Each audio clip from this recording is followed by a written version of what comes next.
T20 world cup 2026 లో భాగంగా అమెరికాలో జరగబోయే తొలి మ్యాచ్ కు భారత జట్టు కీలక ఆటగాడు జస్ప్రీత్ బుమ్రా దూరం అయ్యే అవకాశం కనిపిస్తోంది. వైరల్ ఫీవర్ కారణంగా బుమ్రాకు విశ్రాంతి ఇవ్వాలని టీం మేనేజ్మెంట్ నిర్ణయించినట్లు సమాచారం. శనివారం ముంబై వాంఖడే స్టేడియంలో జరగనున్న ఈ మ్యాచ్ లో బుమ్రాను తొందర పెట్టకుండా పూర్తిగా కోలుకునే వరకు విశ్రాంతి ఇవ్వనున్నారు. మ్యాచ్ కు ముందు రోజు బుమ్రా మైదానానికి వచ్చినప్పటికీ ప్రాక్టీస్ లో పాల్గొనలేదు. దీంతో అతడు తుది జట్టులో ఉండే అవకాశం తక్కువగా కనిపిస్తోంది.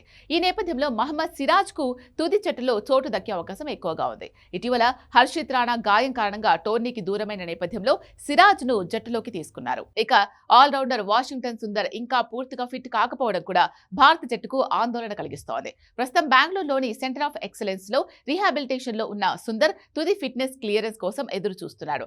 ఈ కారణంగా తొలి మ్యాచ్ కు భారత్ కు కేవలం 13 మంది ఫిట్ ఆటగాళ్లే అందుబాటులో ఉండే పరిస్థితి ఏర్పడింది. బ్యాటింగ్ విభాగంలోనూ భారత జట్టు మార్పులకు సిద్ధమవుతోంది. తొలి మ్యాచ్ లో అభిషేక్ శర్మతో కలిసి ఇషాన్ కిషన్ ఓపెనర్ గా బరిలోకి దిగనున్నాడు. దక్షిణాఫ్రికాతో జరిగిన వార్మప్ మ్యాచ్ లో ఇషాన్ ఓపెనర్ గా 53 పరుగులు చేసి మంచి ఫామ్ లో ఉన్నాడు. అలాగే న్యూజిలాండ్ తో జరిగిన చివరి టీ20 మ్యాచ్ లో 1 డౌన్ లో 103 పరుగులు సాధించాడు. ప్రస్తుతం సంజు శాంసన్ ఫామ్ లో లేకపోవడంతో జట్టు మేనేజ్మెంట్ ఇషాన్ పై ఎక్కువ నమ్మకం పెట్టుకుంది.